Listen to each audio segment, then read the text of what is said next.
Ang broadcast na ito ay magsisimula sa 5, 4, 3, 2, 1. DPDL Double X 24/7 sa inyong mga radyo. Ito'y radyo ng bayan, hatid saya at balita. Tinig ng masay, bawat kwento'y maririnig. Sa DPDL Double X, ikaw ay laging unang, laging tapat at totoo sa mga bawat salita. Balita Radyo, Impormasyon ng katotohanan, lingkod ng sambayanan, kapistanan ng mga broadcaster ng Pilipinas. Ito ang DPDL Double X 24/7 sa inyong mga radyo. magandang araw, Pilipinas. Magandang araw, syudad ng Cebu, live nagmula sa University of Cebu, Pardo Talisay. Ito ang DPDL Double X 24/7 sa inyong mga radyo. Ako po si Sky Pagod, ang inyong tagapagbalita. At ako naman si Terence Casibo, nag-aatid sa iyo ng mga balitang walang kinikilingan at tanging katotohanan lamang. Para sa ulo ng mga nagbabagang balita. Ilang beses nang pinagpiestahan ng mga netizens sa mga post ng private messages o convos, lalo na kung mga kilalang tao ang sangkot. Ikinagasangalan ng INC contra impeachment kay Vice President Sara Duterte, pinagkakanan ng MDS. Carlos Yulo, kilala bilang Athlete of the Year at tumanggap ng maraming parangal. Chirinisyo ni Marie Zagal, pinarala sa kanyang awit ng Atis ng Dalila. Ang kalahatang detalye sa mga balita sa pagbabalik ng DPDL Double X 24/7 sa inyong mga radyo. Mga suki, presyong abot kaya, bili na kayo ng gulay. Presyong abot kaya, ang mahal na nga ng sibuyas, suki. Tama siya, hindi na sibuyas, lahat na mahal. Bigas, gasolina. Paano ba yan? Kakain pa kaya tayo ng 3 beses sa isang araw? Alam niya ba kung bakit mahal? Sa taas kasi ng inflation at kakulangan ng suporta sa mga magsasaka. Tama, pero paano natin babawasan ang gastos kung walang maayos na pampublikong transportasyon? Oo nga, tricycle at jeepney. Mahal ang pamasahe. MRT at LRT, siksikan pa at galing sira. Ang dami pang traffic, nasasayang ang oras, at kapag may bagyo, laging baha. Kailan ba tayo magiging handa? Balita ko, kulang na kulang ang pondo para sa disaster preparedness. Ano na lang gagawin natin kapag may malakas na lindol o bagyo? Tapos, ang mga opisyal, inuuna ang sarili. Kailan mauna ang kapakanan ng mga tao? Hoy! Tama na ang reklamo. Ano bang solusyon? Ano ang solusyon? Ang solusyon laban sa inflasyon at corruption ay dapat naasahan ang suporta sa mga lokal na magsasaka at magbigay ng subsidy para sa produksyon ng pagkain. Hindi na yan dapat ibigan na ang pagpapatupad ng batas laban sa mga iwalang komisyon at transparency sa paggastos ng pundo ng gobyerno. Sama-sama natin katulong ang isang mas maayos, mas ligtas at mas maunlad na Pilipinas. Ngayon ay 17 ng Disyembre ng 2024, hatid sa inyo ng DPDL Double X 24/7 sa inyong mga radyo. Kayo ay nakikinig pa rin sa DPDL Double X. Sa mga balita ang nag-post ng screenshot mula sa private messages, pwede bang makasuhan? Para sa karagdagang impormasyon, narito si Jerome Iborra para sa balita. Jimmy Show, unang hirit nitong Webes, 5 ng Disyembre. Ayon kay Atty. Gabby Concepcion, maaaring lumabas sa Data Privacy Act ang pag-post ng screenshot ng private messages. Lalo na kung ito'y naglalaman ng pangalan, larawan o upang sensitibong impormasyon ng isang tao. Ayon kay Atty. Concepcion, na hindi dapat inikalat ang impormasyon mula sa mga pribadong mensahe na walang paintulot ng tao na badala nito.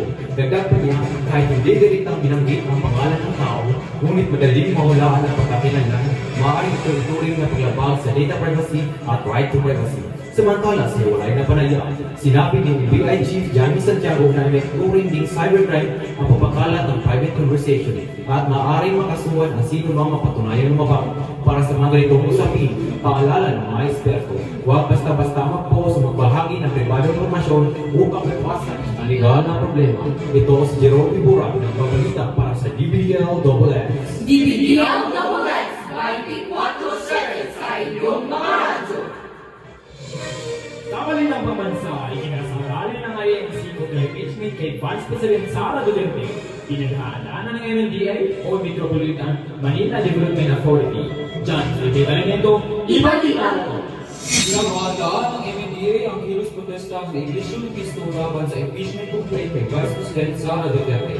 Ayon kay MNDA Chair Roman Duartes, nakikipag-ugnayan ng sila sa presya at lokal na paglaan upang ayos ang daloy ng kapitol sa araw ng protesta. Gayun paman, wala pa lang natatanggap na detalye ang MNDA kaugnay sa mga lokasyon at ruta ng protesta. Matatandaan noong Miyerkules sa 4 ng Disyembre, sinabi sa programa sa ganang mamamayan ng Net 75, sinabi ni Prince Badiaba na maorganisa na ang mga lokal na leader ng INC na malalaking pagtitipon bilang suporta sa payag ni Pangulo Ferdinand Bongbong Marcos Jr. na huwag nang ituloy ang impeachment. Manatiling nakatutok para sa karagdagang ulat, ito si John Philip Almendo, nagbabalita para sa DBDL-XX. DBL-XX 24/7 sa inyong mga radyo.